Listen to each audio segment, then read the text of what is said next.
Berada di bibir tebing Ngarai Siano, lobang Jepang ini yang didirikan pada tahun 1942 melintasi beberapa tempat penting di Bukit Tinggi seperti Jam Gadang dan Benteng Fordekok.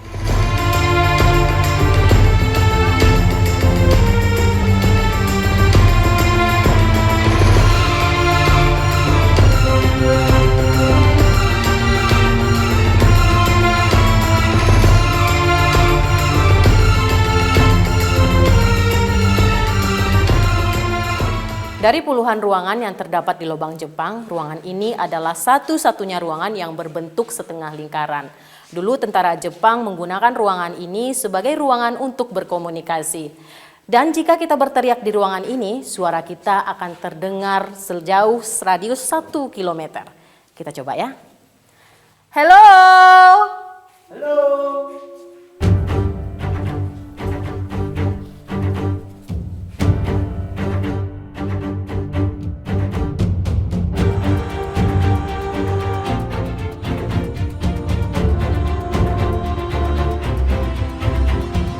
Berfungsi sebagai bunker pertahanan tentara Jepang, di dalam lubang sepanjang 6 km ini terdapat 21 lorong kecil dengan fungsinya masing-masing.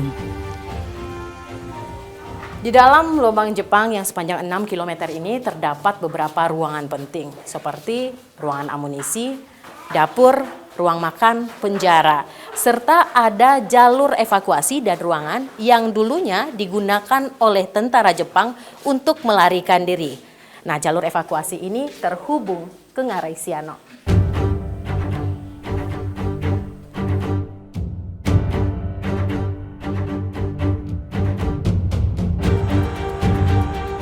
Sejarah mencatat untuk membangun lorong ini, tentara Jepang mendatangkan pekerja dari Jawa, Kalimantan, hingga Sulawesi.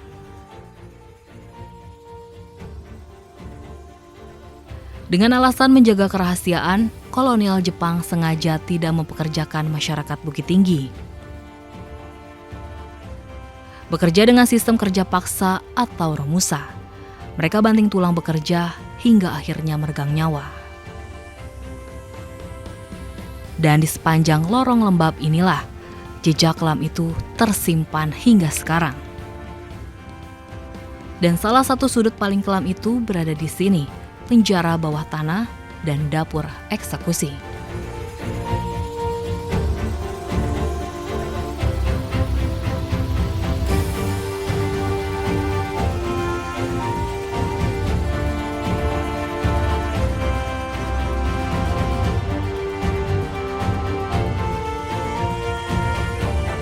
Cerita lisan menyebut di dalam penjara sempit inilah, para tahanan diperlakukan tidak manusiawi.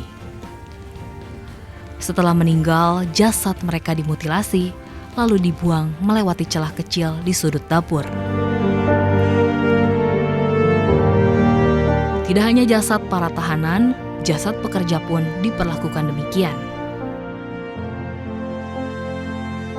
Sejak ditemukan tahun 1950 dan dijadikan tempat wisata pada tahun 1984, kini terowongan terpanjang di Asia ini menjadi tujuan wisata andalan di kota Bukit Tinggi.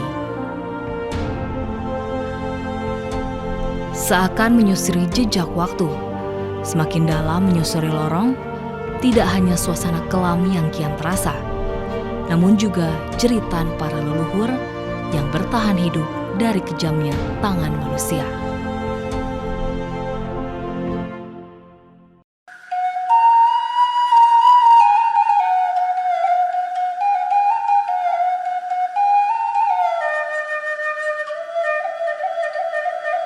Dari dasar lembah Sianok dan puncak Menara Gadang, kini kita beranjak ke desa kecil bernama Sanjay. Desa kecil yang sejak tahun 70 dikenal dengan makanan istimewanya, karupuak Sanjay atau keripik Sanjay.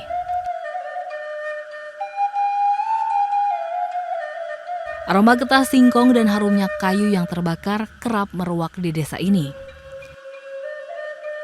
Jika di desa lain pagi hari amak tuo sibuk bekerja di ladang, lain lagi di desa ini. Mereka justru tekun bergumul dengan singkong. Assalamualaikum, Mbak Eti. Akhirnya sehat kamu Mak Eti. juga, alhamdulillah. Mak Eti lagi kupas? Ini lagi ngupas. Oke. Mana aja kamu nggak lama, udah lama. Hadir di sini, kita duduk dulu Mak Eti yuk. Pemirsa, saat ini saya sedang berada di Desa Wisata Sanjay. Biasanya saya hanya mencicipi sanjay dan tidak pernah membuat. Nah, saya sedang bersama Mak Eti, kita mau coba bikin sanjay. Sanjay yang merupakan panganan yang terbuat dari singkong, diiris tipis, digoreng lalu dikasih bumbu penyedap. Mak Eti, seri bantu? Boleh?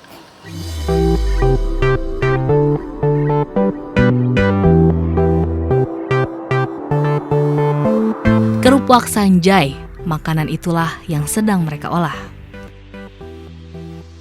Berbahan dasar singkong muda, kerupuak sanjay menjadi salah satu panganan khas Bukit Tinggi. Diolah tangan tua perempuan asli Minang, cara membuat kerupuk sanjay tidaklah rumit. Kulit singkong muda dikupas lalu dicuci bersih. Dibantu tenaga mesin, singkong manis itu pun kemudian diiris tipis. Untuk membuat keripik sanjay hanya boleh ada 2 jenis potongan, bulat tipis atau lonjong memanjang. Begitulah resep turun-temurun dibuat. Oh, jadi Langkah sekali penggorengan selanjutnya udah selesai itu? adalah menggoreng. Oh, nggak ada 2 kali penggorengan gitu ya? Nggak panas ini apa?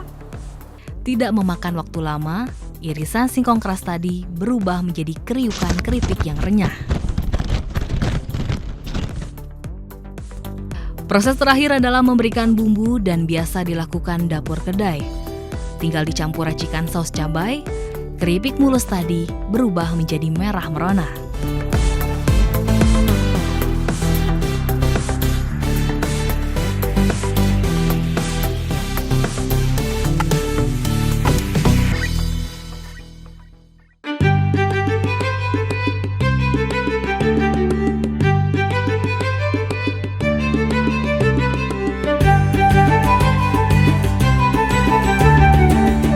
Dari tahun 70, pamor kerupuk sanjay sudah melekat di Bukit Tinggi. Berawal diolah amak tua di Desa Sanjay, kini panganan kampung ini diproduksi secara besar hingga menjadi kuliner Bukit Tinggi yang paling dicari.